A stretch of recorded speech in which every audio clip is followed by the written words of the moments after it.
ভুল করছি, অন্যায় করছি, এখন কি করবা? তওবা করিয়া ফেলাও। ভুল করছি, অন্যায় করছি, বুঝি নাই, না বুঝিয়া করছি, দুনিয়ার মহাব্বতে পড়িয়া করছি, শয়তানের মহাব্বতে পড়িয়া, আরে বিবির মায়ায় পড়িয়া, সন্তানের মায়ায় পড়িয়া গুনাহ করিয়া ফেলাইছি। এখন কি করবা? তওবা করিয়া ফেলাও। তওবার মতো যদি তওবা করতে পারো, খোদার কসম খাইয়াও বলতে পারি আমার মাওলা খালি হাতে ফিরাইয়া দেবে না। কারণ আমার মাওলা বান্দা বান্দিকে খালি হাতে ফিরাইতে জানে না। আমার মাওলা যে কত বড় দয়ার মাওলা। আমার মাওলার ঘোষণা, ফাউলাইকা ইউবাদদিলুল্লাহু সাইয়্যাতিহিম হাসানাত। হে বান্দা বান্দি, গুনাহ করছো, গুনাহ করিয়া ফেলাইছো, এখন যদি আমার কাছে তওবার মতো তওবা করতে পারো, আমি তোদের জীবনের সব গুনাহ খাতাগুলি মাফ করিয়া দিব। জোরে বলেন সুবহানাল্লাহ। ভাইরা, আমার মাওলার ঘোষণা শুধু মাফ করব তাই নয়, আমি তোমাদের গুনাহ খাতাগুলি সব নেকের দ্বারা পরিবর্তন করিয়া দিব। জোরে বলেন সুবহানাল্লাহ। তাহলে তওবা করা লাগবে নাকি লাগবে না? তওবার মতো তওবা যদি করতে পারো, আমার মাওলা গুনাহ খাতাগুলি সব মাফ করিয়া দিবেন। তাহলে ভাইরা, তওবার মতো তওবা যদি করা যায়, আল্লাহর রাসূল বলছে, আত-তাইবু মিনাজ যামবি কামান লা যামবা লাহু। কোন মুমিন বান্দা বান্দি যখন গুনাহ থেকে তওবা করে, কামান লা যামবা লাহু, মনে হয় তার কোনো আর গুনাহই নাই। জোরে বলেন সুবহানাল্লাহ। লা ইলাহা ইল্লাল্লাহ, লা ইলাহা ইল্লাল্লাহ, লা ইলাহা ইল্লাল্লাহ, লা ইলাহা ইল্লাল্লাহ, লা ইলাহা ইল্লাল্লাহ, লা ইলাহা ইল্লাল্লাহ, লা ইলাহা ইল্লাল্লাহ, লা ইলাহা ইল্লাল্লাহু মুহাম্মাদুর রাসূলুল্লাহ সাল্লাল্লাহু আলাইহি ওয়াসাল্লাম। শুকরিয়া সেই মহান রব্বুল আলামিনের দরবারে, যে মহান রব্বুল আলামিন আজকে এই দ্বীনি মজলিসে আমাদেরকে আসার, বসার, আলোচনা করার, শোনার যে তৌফিক দান করলেন, এজন্য আমরা খুশি না বেজার? খুশির সহিত আমরা শুকরিয়া আদায় করি, আলহামদুলিল্লাহ। এই মাহফিলের দাওয়াত কিন্তু অনেক মানুষের কাছে পৌঁছানো হয়েছে নাকি? সবাই কি আসছে? সবাই আসতেও পারবে না, পারবে? ওই দুনিয়ার ভিতরে এখন অনেক মানুষ কিন্তু দুনিয়ার বিভিন্ন কাজে ব্যস্ত আছে, আছে না? কিন্তু আল্লাহ পাক আমাদেরকে ওই গাফেলদের অন্তর্ভুক্ত না বানাইয়া এই দ্বীনে মজলিসে জান্নাতের বাগানে নিয়ে আসছেন। অবশ্যই আমাদের উপরে দয়া করছেন বিদায় কিন্তু আমরা আসতে পারছি নাকি? এজন্য আবারও শুকরিয়া আদায় করি, আলহামদুলিল্লাহ। আল্লাহ রাব্বুল আলামিন বলছে, বান্দা বান্দীরা, তোমরা যখন আমার পক্ষ থেকে কোনো নিয়ামত পাও, তাহলে নিয়ামতের শুকরিয়া আদায় করো। যদি তোমরা শুকরিয়া আদায় করতে পারো, আমি তোমাদের নিয়ামতকে আরো বৃদ্ধি করে দেব। বলেন সুবহানাল্লাহ। আর আমার পক্ষ থেকে নিয়ামত পাওয়ার পরেও যদি শুকরিয়া আদায় না করো, না শুকরিয়া করো, নিয়ামত তো বাড়ানোই হবে না, বরঞ্চ লাশা দিয়ে আরো শক্ত আযাব তোমাদের উপরে চাপাই দেওয়া হবে। বলেন নাউযুবিল্লাহ। আল্লাহর হাবিব বলেন, আউয়ালু মান ইউদআ ইলাল জান্নাতি ইয়াউমাল কিয়ামাতিল্লাযীনা ইয়াহমাদুনাল্লাহ ফিস সাররাই ওয়াদ দাররা। কিয়ামতের দিন সর্বপ্রথম জান্নাতের দিকে ওই ব্যক্তিদেরকে আহ্বান করা হবে যারা সুখে এবং দুঃখে মাওলার শুকরিয়া আদায় করে। বলেন আলহামদুলিল্লাহ। এজন্য আমরা আবারও শুকরিয়া আদায় করি, আলহামদুলিল্লাহ। আল্লাহ রাব্বুল আলামিন এই যে হেদায়েত, এই হেদায়েত দুনিয়ার ভিতরে সবথেকে বড় একটা নিয়ামত। কি ভাই? বড় নিয়ামত। এই জন্য এই জিনিসটা আল্লাহ রাব্বুল আলামিন নিজের হাতে রাখিয়ে দিয়েছেন, দুনিয়ার কারো হাতে দেয় নাই। কোন নবীর হাতে কি হেদায়েত আছে? কোন ওলিদের হাতে? তাহলে মানুষ যাই ওই নবীর কাছে, ওলির কাছে হেদায়েত চাইতো। আল্লাহ পাক এটা পছন্দ করে না। আল্লাহ পাক বলে, ইন্নাকা লা তাহদি মান আহবাবতা ওয়ালাকিন্নাল্লাহা ইয়াহদি মান ইয়াশা। আল্লাহর রাসূল যখন দ্বীনের দাওয়াত দেয়, তখন মানুষ ইসলাম গ্রহণ করে না, দাওয়াত শোনে না, তখন আল্লাহ রাসূল পরেশান হয়ে গেছে। তখন আল্লাহ পাক এই আয়াত নাযিল করছে, ইয়া রাসূলুল্লাহ, আমি তো দুনিয়ার ভিতরে আপনাকে দারোগা বানাইয়ে পাঠাই নাই, আপনার দাওয়াত পৌঁছাই দেওয়ার কাজ আপনি পৌঁছাই দেন, ওরা মানুক বা না মানুক এটা বুঝবো আমি মাওলা ওদের সঙ্গে নাকি। এই জন্য হেদায়েত কার হাতে? আল্লাহ বলছে ইন্নাকা লা তাহদি মান আহবাবতা ওয়ালাকিন্নাল্লাহা ইয়াহদি মান ইয়াশা। যে হে নবী, আপনি যাকে ইচ্ছা করবেন, যাকে মোহাব্বত করবেন, যাকে ভালোবাসবেন সেই হেদায়েত পাবে না, আমি আল্লাহ যাকে হেদায়েত দিব সেই হেদায়েত পাবে। কি ভাই, আল্লাহ রাসূল তার যে চাচা আবু জাহেল, উতবা, সাইবা, আবু লাহাব, এরা কত মুজিজা সচক্ষে দেখছে না, এরপরে কি হেদায়েত পাইছে? আল্লাহ রাসূল যখন মেরাজে গেছিলেন, তখন মেরাজে যাইয়া বাইতুল মুকাদ্দাসে সে, সামান্য ঘটনা বলি, বাইতুল মুকাদ্দাসে যাইয়া ওখানে নামাজ পড়ছে, সকল নবীদেরকে নিয়ে ইমামতি করছে না আমাদের নবী। এরপরে জান্নাত জাহান্নাম সবকিছু আল্লাহর সাথে সাক্ষাৎ করিয়া অল্প সময়ের ভিতরে আসছে নাকি। তো এই আল্লাহ পাক সবকিছু এক অল্প সময়ের ভিতরে এত ঘটনা করাইয়া এরপরে আল্লাহ রাসূল যখন আসছে, ফজরের পরে যখন মসজিদের ভিতরে এই ঘটনা বয়ান করতেছেন, তখন সবাই তো মনে করতেছে, ভাতিজা তোমারে তো পাগল মনে করছিলাম, আসলেই তুমি এখন বড় পাগল। বলেন নাউজুবিল্লাহ। এখন আবু জাহেল সে তো আটকাইবে ভাতিজারে, কিভাবে আটকানো যায়? এখন কইতেছে, ভাতিজা তুমি গেছো ওখানে, এটা আমি বিশ্বাস করি, তাহলে তুমি যে বাইতুল মুকাদ্দাসে গিয়ে নামাজ পড়ছো, তাহলে তুমি পারলে কও যে ওই বাইতুল মুকাদ্দাসে কয়টা জানলা আছে আর কয়টা দরজা আছে। এখন আমরা মসজিদে যাই নামাজ পড়ি, সেখানে কি জানলা দরজা গণি? কথা কান, জানলা দরজা গণি? কারণ আল্লাহ রাসূল সেইখানে যাই কি জানলা দরজা গণছে? এখন প্রশ্ন করে তো জানে যে ভাতিজারে কিভাবে আটকানো যায় নাকি। কিন্তু আল্লাহ রাসূলের সহযোগিতা করবে কে? জোরে বলেন কে? এখন আল্লাহ রাসূল একটু পেরেশান হয়ে নিচের দিকে তাকাইছে, কিভাবে বলবে? আল্লাহ পাক বলতেছে, জিবরাইল তুমি কই? কই ইয়া রাসূলুল্লাহ আমি তো আসমানে। কই যাও, আমার নবী যদি এখন না বলতে পারে, আবু জাহেলও টিটকারি করবে, আরো নবীরে অনেক গালাগালি করবে, টিটকারি করবে নাকি। এখন কইতেছে, জিবরাইল তুমি যাও, বাইতুল মুকাদ্দাসটা জাগাইয়া নিয়ে আমার নবীর সামনে ধরো। এখন নবী এরকম নবীর সামনে ধরে ঘুরায়, আর নবী দেখে দেখে কইতেছে এই কয়টা জানলা, এই কয়টা দরজা। সুবহানাল্লাহ বলবেন না? আর আবু জাহেল কইতেছে, ভাতিজা তো তোমার সব জাদু। হেদায়েত পাইছে, সচক্ষে দেখছে না। আবু জাহেল আল্লাহ রাসূলের জন্য কুয়া খুঁজছে বাড়ির সামনে, খুঁজছে নবীরে দাওয়াত দিয়েছে ভাতিজারে। নবী আসছে ওই বাড়ির সামনে কুয়ার মধ্যে পড়বে আর চাইছে দেখবে। বলেন না, বাড়ির সামনে দাঁড়াই রয়েছে আবু জাহেল, কুয়া খুঁজছে। আল্লাহ রাসূল আসছে, আর আল্লাহ রাসূলের সহযোগিতা করবে কে? কুয়ার ধারাধার যখন আসছে, জিবরাইল কানে কানে যাই কইতেছে, ইয়া রাসূলুল্লাহ সামনে আর যাইয়েন না, সামনে কিন্তু কুয়া আছে। সুবহানাল্লাহ। আল্লাহ রাসূল আছে দাঁড়াই গেছে, দাঁড়াই আবার পিছনের দিকে রওনা দিয়েছে।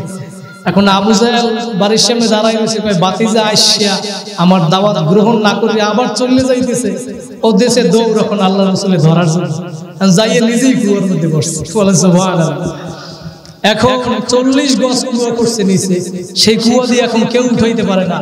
রশি ফালাইছে একজনে 40 গজ, অনেক কষ্ট করিয়া উপরে উঠাইয়া আনছে, 1 গজ বাকি আছে। আল্লাহ কয় জিবরাইল তুমি যাই রশিটা আবার ছিঁড়ে দাও। সুবহানাল্লাহ। এরপর আবার পড়ছে নিচে, এখন শেষ পর্যন্ত কইতেছে তোমরা কেউই আমার উঠাইতে পারবে না, যাও আমার ভাতিজা মুহাম্মদকে ডাকিয়ে নিয়ে আসো। সুবহানাল্লাহ। আল্লাহ রাসূল এসে কইতেছে, চাচা আমি উঠাবো, উঠাইলে কি কালেমা পড়বেন?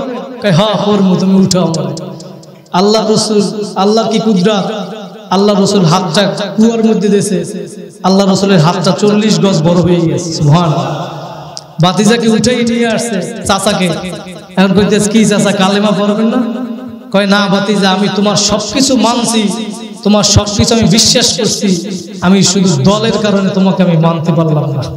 কিসের কারণে? তাহলে হেদায়েত কার হাতে?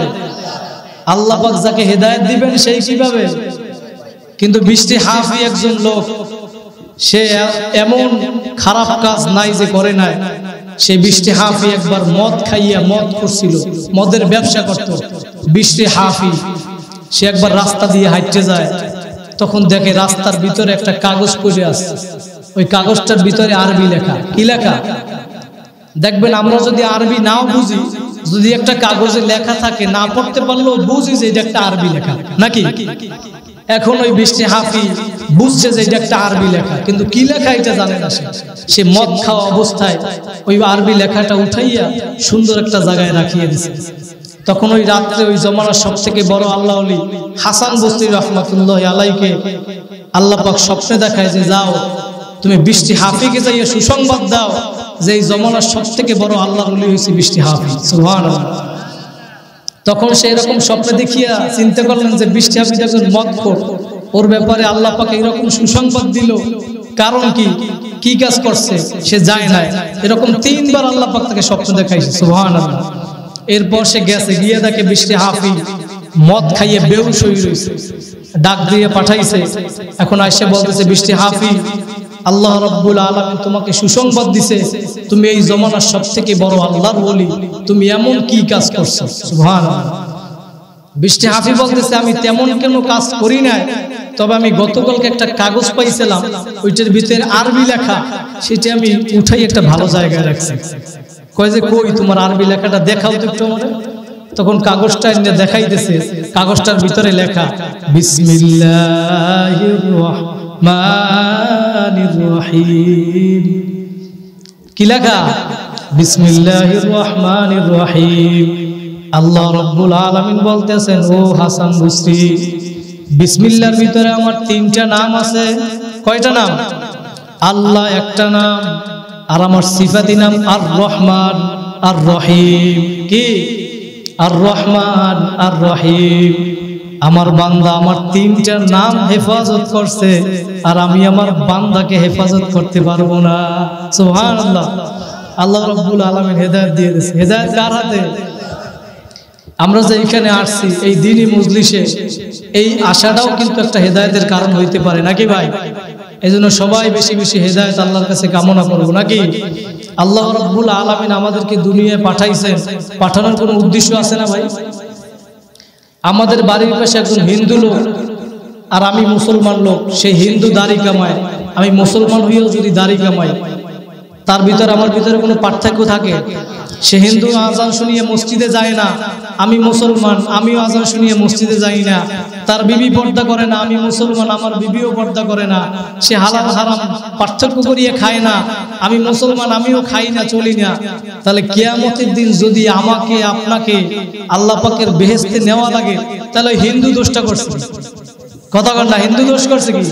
তাহলে বোঝা গেল ওই হিন্দু মার্কা ঈমান নিয়া মাওলার জান্নাত পাওয়ার আশা করা যাবে না। যাবে? জান্নাত কারা পাইবে সে ব্যাপারে আল্লাহ পাক আবার শর্ত লাগাই দিয়েছে না, ইন্নাল্লাযীনা আমানু ওয়া আমিলুস সলিহাত কানাত লাহুম জান্নাতুল ফিরদাউসি নুজুলা। ঈমান আনার পরে যারা ভালো আমল করবা, আমি তাদের জন্য জান্নাতুল ফিরদাউস ঘোষণা করলাম। জোরে বলেন সুবহানাল্লাহ। ভাইরা, তাহলে ঈমান আনার পরে ভালো আমল করা লাগবে নাকি লাগবে না? ঈমান আনার পরে ভালো আমল করা লাগবে। ভাইরা, ঈমান একটা আরবি শব্দ। কি শব্দ? বাংলা অর্থ হইল বিশ্বাস। কি? 3 জিনিসের সমন্বয়ে এই ঈমান গঠিত হয়। কয় জিনিস? 3 জিনিসের সমন্বয়ে ঈমান গঠিত হয়। 1 নম্বরে মুখে স্বীকার করা, বলেন সবাই। 1 নম্বরে কি? মুখে স্বীকার করা। 2 নম্বরে অন্তরে বিশ্বাস করা। 3 নম্বরে কাজের দ্বারা পরিবর্তন করিয়া দেখানো লাগবে নাকি? 1 নম্বরে কি? বলেন সবাই। 1 নম্বরে কি? মুখে স্বীকার করা। 2 নম্বরে অন্তরে বিশ্বাস করা। 3 নম্বরে কাজে পরিবর্তন করিয়া দেখানো লাগবে। তাহলে মুখে স্বীকার করলাম আল্লাহ কয়জন? জোরে বলেন কয়জন? আল্লাহর নাম কই থেকে স্মরণ করে? আমারে বানাইছে কে? এই আসমান জমিন সব কার? তাহলে আল্লাহর নাম লইতে কি স্মরণ করে? হাকিম উম্মত আশরাফী থানভী রাহমাতুল্লাহি আলাইহি বলেন যে একবার আল্লাহর নাম ডাক দেয়, ডাক দেওয়ার পরে আবার আল্লাহর নাম ডাক দিতে ইচ্ছে করে, তাহলে বোঝা গেল তার আগের আল্লাহ ডাক দেওয়া কবুল হয়ে গেছে। সুবহানাল্লাহ। তাহলে ঈমান কয় জিনিসের নাম? মুখে স্বীকার করা, কাজের দ্বারা মুখে স্বীকার করলাম আল্লাহ কয়জন, অন্তরে বিশ্বাস করলাম আল্লাহ কয়জন, কাজের দ্বারা পরিবর্তন করিয়া দেখানো লাগবে না আল্লাহ কয়জন। সমস্ত ক্ষমতার মালিক কে? অন্তরে বিশ্বাস করলাম সমস্ত ক্ষমতার মালিক কে? কাজের দ্বারা পরিবর্তন করিয়া দেখানো লাগবে না সমস্ত ক্ষমতার মালিক কে? কিন্তু অনেকে আছে অন্তরেও বিশ্বাস করে ক্ষমতার মালিক আল্লাহ, মুখেও স্বীকার করে, কিন্তু কাজের দ্বারা পরিবর্তন করে সমস্ত ক্ষমতার মালিক কেরা? জনগণ। কি আছে না? সমস্ত ক্ষমতার মালিক কেরা? জনগণ। এরকম কিছু লোক আছে না নাই? ইঞ্জিনিয়ার ইঞ্জিন সম্পর্কে ভালো জানে নাকি আপনি আমি ভালো জানি? যে ইঞ্জিনিয়ার ইঞ্জিন বানায় ওই ইঞ্জিনিয়ার জানে ওই ইঞ্জিনের কোন পাইপে তৈল ঢুকান লাগবে আর কোন পাইপে মোবিল লাগবে, নাকি? তাহলে কেউ যদি চালাকি করিয়া তৈলের পাইপে মোবিল ঢুকায় আর মোবিলের পাইপে তৈল ঢুকায়, ওই ইঞ্জিন চলবে? কথা কয় না, চলবে? তাহলে এই আসমান বানাইছে কে? জমিন, এই নদী নালা, সাপ বিচ্ছু, পাহাড় পর্বত, গাছপালা সব কে বানাইছে? তাই আল্লাহ দুনিয়ার ভিতরে কোন নিয়ম নীতি অনুযায়ী চললে মানুষ শান্তি পাইবে, এটা আপনি আমি ভালো জানি না আল্লাহ ভালো জানে? যারা বলেন কে ভালো জানে? তাহলে ইন্নাল্লাযীনা আমানু ওয়া আমিলুস সলিহাতি কানাত লাহুম জান্নাতুল ফিরদাউসি নুজুলা। ঈমান আনার পরে যারা ভালো আমল করবা তাদের জন্য আমার মাওলা জান্নাতুল ফিরদাউস ঘোষণা করছে। জোরে বলেন সুবহানাল্লাহ। ভাইরা, ভালো আমল করা লাগবে নাকি লাগবে না? ভালো আমলের ভিতরে নামাজ আছে না নাই? কয় ওয়াক্ত? প্রতিদিন 5 ওয়াক্ত নামাজ পড়া লাগবে নাকি লাগবে না? আউয়ালু মা ইউহাসাবু বিহিল আবদু ইয়াউমাল কিয়ামাতিস সালাহ। কিয়ামতের দিন সর্বপ্রথম হিসাব নেওয়া হবে নামাজে। নামাজ পড়া লাগবে কি লাগবে না? আল্লাহর রাসূল যখন মেরাজে গেছিল, নবী মূসা যখন তুর পাহাড়ে গেছিল, তুর পাহাড়ে যাইয়া যখন মাওলার সঙ্গে কথোপকথন হয়েছে, কথা বলছে, তখন আল্লাহ রব্বুল আলামিনের সাথে কথা বলার পরে আল্লাহ রব্বুল আলামিন বলতেছে, নবী মূসা তুমি আমার কথা বুঝছো? কয় মাবুদ গো বুঝছি তোমার কথা। কয় আমি কি বলছি তুমি কি বুঝছো?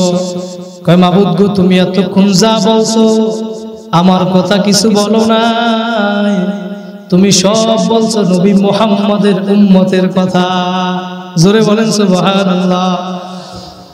তখন নবী মূসা বলতেছে, মাবুদ গো আমি এই যে পাহাড়ে উঠলাম, আমার মনে হয় আমি তোমার এত নিকটবর্তী হইছি, এমন নিকটবর্তী আর কেউ মনে হয় কিয়ামত পর্যন্ত হইতে পারবে না। আল্লাহ রাব্বুল আলামিন বলে, নবী মূসা তুমি আমার যেই নিকটবর্তী হইছো, তোমার মাঝে আর আমার মাঝে এখনো 70,000 নূরের পর্দা আছে। আর নবী মুহাম্মদের উম্মতেরা যখন নামাজের মধ্যে আমার কুদরতি পায় সিজদা লাগাইবে, তখন তাদের মাঝে আমার মাঝে কোনো পর্দাই থাকবে না। জোরে বলেন সুবহানাল্লাহ। তাহলে নামাজ পড়া লাগবে নাকি লাগবে না? ভাইরা, আমাদের যে ঈমানের অবস্থা, এই ঈমান কিভাবে মাওলার দরবারে টেকবে একটু চিন্তা করিয়া মাওলার কবরে যাওয়া লাগবে নাকি লাগবে না? ওয়ালা তামুতুন্না ইল্লা ওয়া আনতুম মুসলিমুন। আমার মাওলার ঘোষণা, মুসলমান না হইয়া কিন্তু কেউ কবরে আসো না, নাকি? আমার মাওলার ঘোষণা, মুসলমান না হইয়া কিন্তু কেউ কবরে আসো না। ভাইরা, এই ঘটনা খেয়াল করা লাগবে। আমার মাওলা বলছে, ইন্নাল্লাযীনা আমানু ওয়া আমিলুস সলিহাতি কানাত লাহুম জান্নাতুল ফিরদাউসি নুজুলা। ঈমান আনার পরে যারা ভালো আমল করতে পারবা তাদের জন্য রয়েছে জান্নাত। কি ভাই? জান্নাত। তাহলে ভালো আমল করা লাগবে নাকি লাগবে না? কিন্তু আমাদের ঈমানের যে অবস্থা, এই ঈমানই মাওলার দরবারে 1 সেকেন্ড টিকবে কিনা, এই হিসাব নিকাশ মিলাইয়া তারপর মাওলার কবরে যাওয়া লাগবে, নাকি? বাবা, পায়ে হাত দিয়া বলিয়া গেলাম আপনিও কবরে যাবেন, আমিও কবরে যাব, কিন্তু কি নিয়া কবরে রওনা করলাম রে বাবা? ওই কবরে কোনো পরিচয় চলবে না ভাই। কবরে গিয়া যদি কেউ দলের পরিচয় দেয়, নেতার পরিচয় দেয়, পরিচয় চলবে? কোনো পরিচয় চলবে না। আমি যদি কবরে গিয়া পরিচয় দিই আমি প্রধানমন্ত্রীর লোক, আমি প্রধানমন্ত্রীর লোক, ইরশাদ সাহেবের লোক, শেখ সাহেবের লোক, আমি মুফতি মুহাদ্দিস মাওলানা মুফাসসির, আমি চরমনার লোক, আমি নেসারাবাদের লোক, আমি শারসিনার লোক, এই পরিচয় কবরে চলবে? আমি আওয়ামী লীগ বিএনপি, এই পরিচয় কিন্তু কবরে চলবে না। কারণ আল্লাহর রাসূল তার মেয়েকে কি নসিহত করছিলেন, ইয়া ফাতেমাতু আনকিযি নাফসাকি মিনান নার, হে ফাতেমা তুমি নিজেকে নিজে জাহান্নামের আগুন থেকে বাঁচাইয়া তারপর মাওলার কবরে গিয়া শুইও। কারণ তুমি কবরে গিয়া যদি পরিচয় দাও আমি নবীর মেয়ে ফাতেমা, এই পরিচয় কিন্তু কবরে শুনবে না। ভাইরা আর কোনো ওয়াজ নাই, আর কোনো নসিহত নাই, ওয়াজ শুধু এই একটা, আল্লাহর রাসূল যদি তার মেয়েকে এই কথা বলতে পারে, কেমন মেয়ে, খাতুনে জান্নাত, সাইয়্যিদা শাবাবি আহলিল জান্নাহ। ভাইরা যারা যুবকদের সর্দারি করবেন বেহেশতের ভিতরে, সেই হাসান হুসাইন রাদিয়াল্লাহু তাআলা আনহুমার কলিজার টুকরা মা ফাতেমা, আলী কাররামাল্লাহু ওয়াজহুর জীবন সঙ্গিনী সহধর্মিনী, তার প্রিয়তমা স্ত্রী ফাতেমা, জোরে বলুন সুবহানাল্লাহ। ভাইরা সব বাদ দিলেও আল্লাহর নবীর মেয়ে ফাতেমা, তাও আবার কেমন নবী, সাধারণ কোন নবী না, যেই নবীকে সৃষ্টি না করলে দুনিয়ার কোনো বালু কণাও সৃষ্টি হইতো না। কেমন নবী, যেই নবী বেহেশতে প্রবেশ না করলে কোন নবী রাসূল পর্যন্ত বেহেশতে প্রবেশ করার অনুমতি পাবে না। আল্লাহু আল্লাহ, যেই কেমন নবী ভাই, যেই নবীর উম্মত হওয়ার জন্য আগেকার নবীরা পর্যন্ত মাওলার কাছে দরখাস্ত করছেন, মালিক আপনি আমাদেরকে নবী না বানাইয়া আপনার হাবিবের উম্মত বানাইতেন, কতই না ভালো হইতো। জোরে বলুন সুবহানাল্লাহ। ভাইরা আল্লাহর নবীর পরিচয় আমি কিভাবে দেব? এক কথায় আল্লাহর পরেই যার স্থান, তিনি হইলেন আপনার আমার মায়ার নবী। জোরে বলেন সুবহানাল্লাহ। ভাইরা সেই নবী যদি তার মেয়েকে বলতে পারে, ফাতেমা কবরে গিয়া জাহান্নামের আগুন থেকে বাঁচাইয়া, নিজেকে নিজে জাহান্নামের আগুন থেকে না বাঁচাইয়া কবরে যাইও না, কারণ কবরে কিন্তু কোনো পরিচয় চলবে না। চলবে ভাইরা, কবরে কোনো পরিচয় চলবে না, হিসাব নিকাশ মিলাইয়া তারপর কবরে যাওয়া লাগবে। ভাইরা আমার মাওলা যে কত বড় দয়াল মাওলা। ভাইরা ছোট্ট একটা ঘটনা, বনি ইসরাইলের এক যুবক ছিল, জীবনে এমন কোনো গুনাহ নাই যে সে করত না। তার গুনার কারণে, খারাপির কারণে শহরের পরিবেশটা নষ্ট হওয়া শুরু হয়েছে। শহরবাসী এখন পরামর্শ করলো, এ যদি আমাদের শহরে থাকে আমাদের ছেলেদেরকেও নষ্ট করিয়া ফেলাইবে, এখন একে শহর থেকে তাড়াইয়ে দেওয়া হোক, বাগাইয়ে দেওয়া হোক। শহরবাসী সবাই পরামর্শ করিয়া যখন তাকে শহর থেকে ভাগাইয়া জঙ্গলের ভিতরে ফালাইয়া রাখলো, এখন ওই যুবক ওই জঙ্গলের ভিতরে একা একা থাকতে থাকতে মশার কামড়, পোকামাকড়ের জ্বালা, বৃষ্টিতে ভেজে রোদে আবার শুকায়, আসমান তার ছাদ, জমিন তার বিছানা। এখন ওই যুবক ওই অবস্থায় একা একা থাকতে থাকতে একসময় অসুস্থ হইয়া মওতের ভয় ভিতরে চলে আসছে। এখন ওই যুবক ডানে তাকায় সাহায্য তালাশ করে, বামে তাকায় সাহায্য খোঁজ করে, চতুর্দিকে সাহায্য খোঁজ করে, দেখেন না কোথাও কোনো সাহায্য পাওয়ার আশা নাই, শুধু জঙ্গল আর জঙ্গল, মরুভূমি আর মরুভূমি। এখন যুবক সব দিক থেকে নৈরাশ হইয়া এখন যুবক ওই আসমানের দিকে, আমার মাওলার দিকে তাকাইছে। জোরে বলেন সুবহানাল্লাহ। যুবক এখন আসমানের দিকে তাকাইয়া দুই ফোঁটা চোখের পানি ছাড়িয়ে দিয়েছে।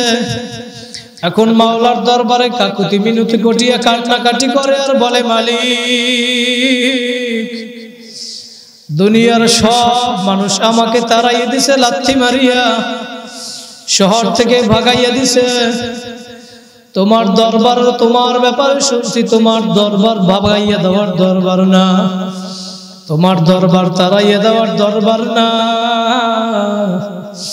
মালিক তুমি যদি আমাকে মাফ করলে তোমার কোনো বাদশাহী কমিয়া না যায়, যদি তুমি আমাকে মাফ করলে তোমার বাদশাহী কমিয়া যায়, আমাকে মাফ করার কোনো দরকার নাই।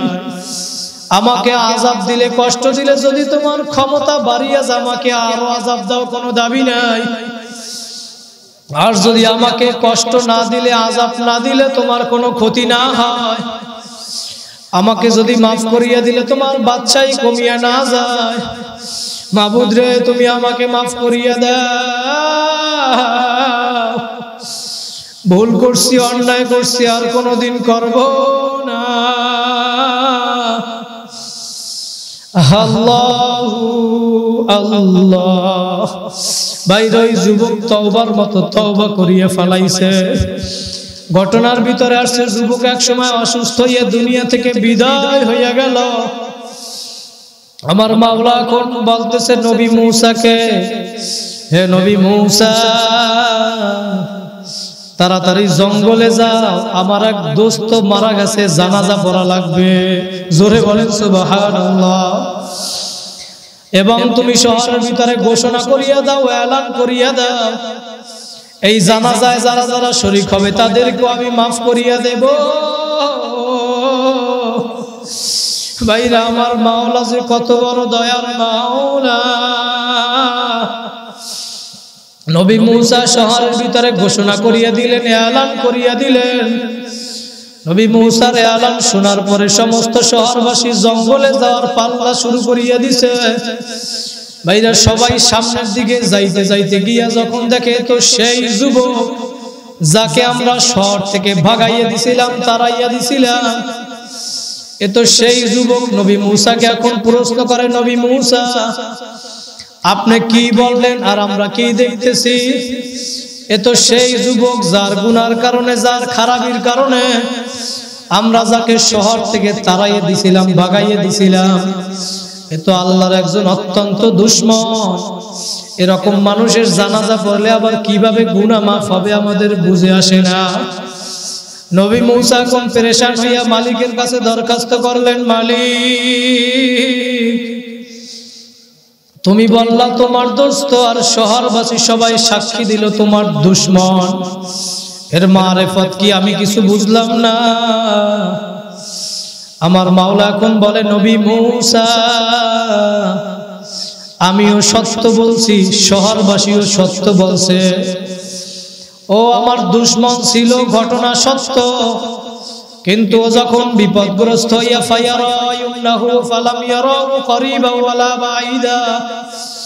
ও ডান দিকে সাহায্য তালাশ করে, দেখে না আমি মাওলা ছাড়া কোনো সাহায্য পাওয়ার আশা নাই।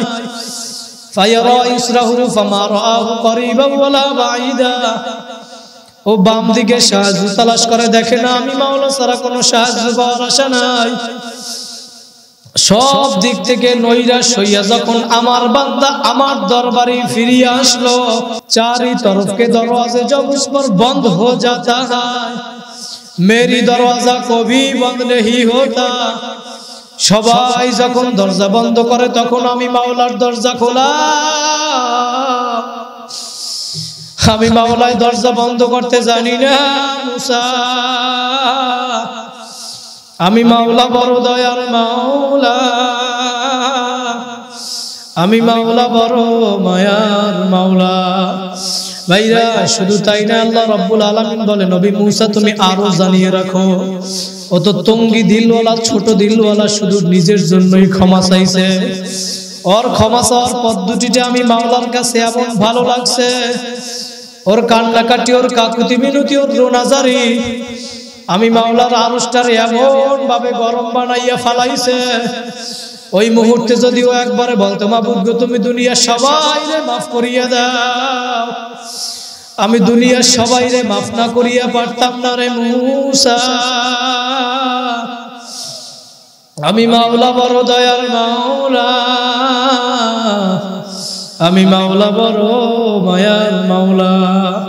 কাজী ভাইরাই দিনে মজলিসে আসছি, আর কোনোদিন এখানে আসতে পারবো কিনা জানা নাই। যাদের খালেস নিয়ে এসেছে অন্তর থেকে, যাদের খালেস নিয়া, তারা দুইটা হাত আমার মাওলাকে দেখাই দেন, তওবার নিয়তে জীবনে তওবা করলাম। সবাই দেখাই দেন, বলেন আস্তাগফিরুল্লাহাল্লাযী লা ইলাহা ইল্লা হুয়াল হাইয়ুল কাইয়্যুম ওয়া আতুবু ইলাইহি লা হাওলা ওয়ালা কুওয়াতা ইল্লা বিল্লাহিল আলিয়্যিল আযীম। আল্লাহ পাক সবাইকে মাফ করুন, বলেন আমিন। ওয়া আখিরু দাওয়ানা আলহামদুলিল্লাহ।